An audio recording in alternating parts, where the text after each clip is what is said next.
Hey there, it's CJ Willie, and today I'm cracking a pack. I'm still waiting to pick up my Zendikar Rising bundle. Until then, I've got a goodie but oldie booster pack of Dark Ascension. This takes me back to when I first began playing Magic the Gathering. I opened quite a few of these packs, probably around a half a box, maybe 3/4 of a box.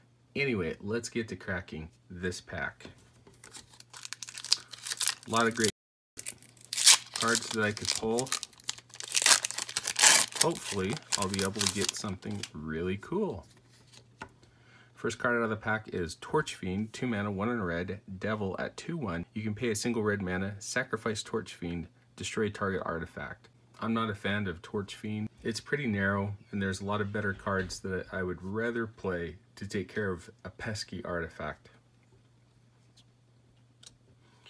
Grave Purge, 3 mana, 2 and a black, instant. Put any number of target creature cards from your graveyard on top of your library. Draw a card. I think this card is a trap. For 3 mana, you feel like you're going to be drawing 3-4 cards. Probably in a deck where you're running a very low converted mana cost, this could work well.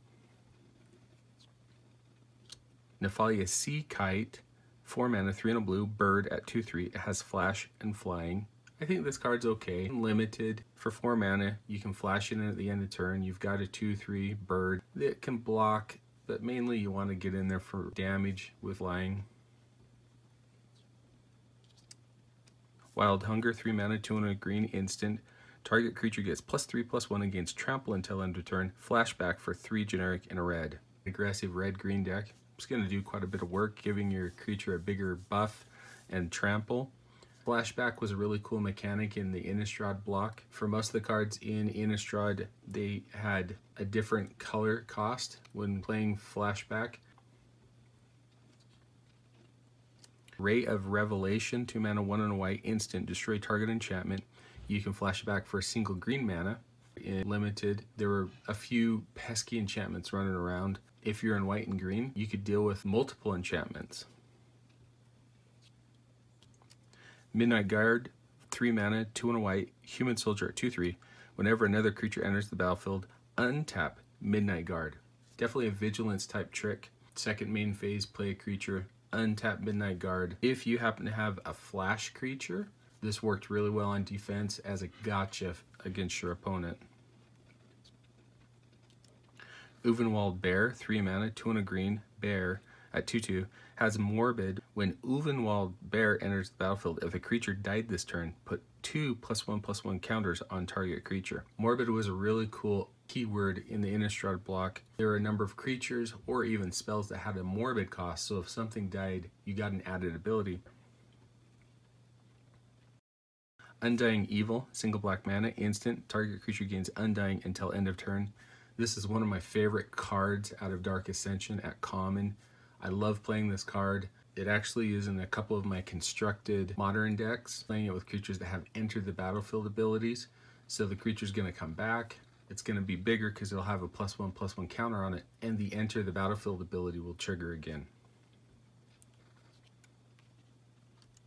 Griptide, 4 mana, 3 and a blue, instant, put target creature on top of its owner's library. This is a great combat trick in blue. I love holding back and waiting until they attack with one of their better creatures or maybe their bomb.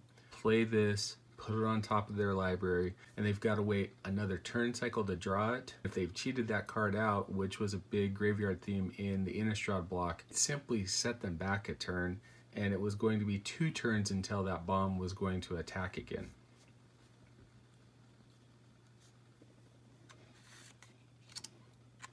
Awesome. Lingering Souls, 3 mana, 2 and a white, sorcery. Put 2 1/1 white spirit creature tokens with flying onto the battlefield.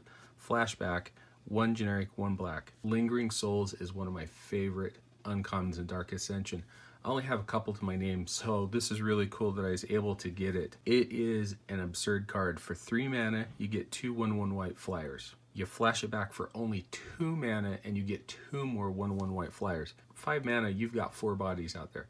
This card sees a ton of modern play.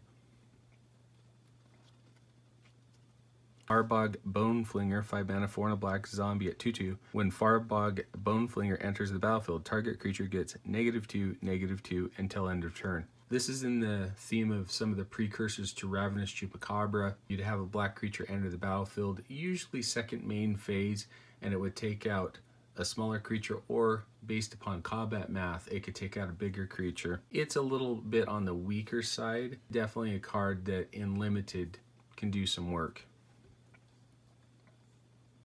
Stromkirk Captain.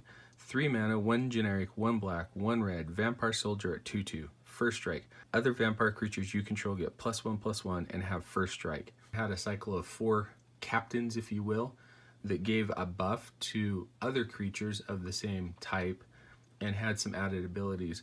Stromkirk Captain is probably one of my favorite ones in that cycle. I just love that it gives my other vampires +1/+1 and first strike, which makes them really hard to deal with. Okay, well, I get a great rare or mythic rare. I have Increasing Vengeance. 2 red mana, instant. Copy target instant or sorcery spell you control. If Increasing Vengeance was cast from your graveyard, copy that spell twice instead. You may choose new targets for the copies. Flashback of 5 mana, 3 generic, and 2 red. Very typical red spell where you can copy one of your instants or sorceries. If you have sufficient enough mana in a red deck, 5 mana plus the spell, you can copy that spell twice. That's going to be a little bit of a challenge, probably more of a constructed card. I don't play these type of effects very often. I don't know that I'm really high on it. In Dark Ascension, part of the Innistrad block, there were double face cards in each pack. So I've got a zombie token at 2/2, and then I've got the double face card checklist. Unhallowed Kathar. 2 mana, 2 white, human soldier at 2/2. It has vigilance. When Unhallowed Kathar dies, return to the battlefield transformed under your control at the beginning of the next end step. Unhallowed Kathar was great in a white-black deck, or even just a mono-white deck. You'd play it, it would die, you transform it, and you've got Unhallowed Kathar, zombie soldier at 2/1, Unhallowed Kathar can't block. On the front side is a blocker that was going to die. Once it died, you had another creature on the battlefield, so it was really a great 2-for-1 card. My favorite card, or best card out of the pack, I think I kind of tipped my hand, though I think it's a little bit of a challenge between Stromkirk Captain and Lingering Souls. Both are just fantastic cards, and I love playing both of them. I would lean a little bit toward Stromkirk Captain. There are plenty of vampires in the set. It was relatively easy to build around. If you took this as pack one, pick one, you would be able to draft quite a few vampires. Anyway, hope you enjoyed the video. If you did like it, please subscribe and share. Take some time to tell me in the comment section what was your favorite card or best card out of the pack. Until next time, when I'm back to crack another pack of Magic the Gathering.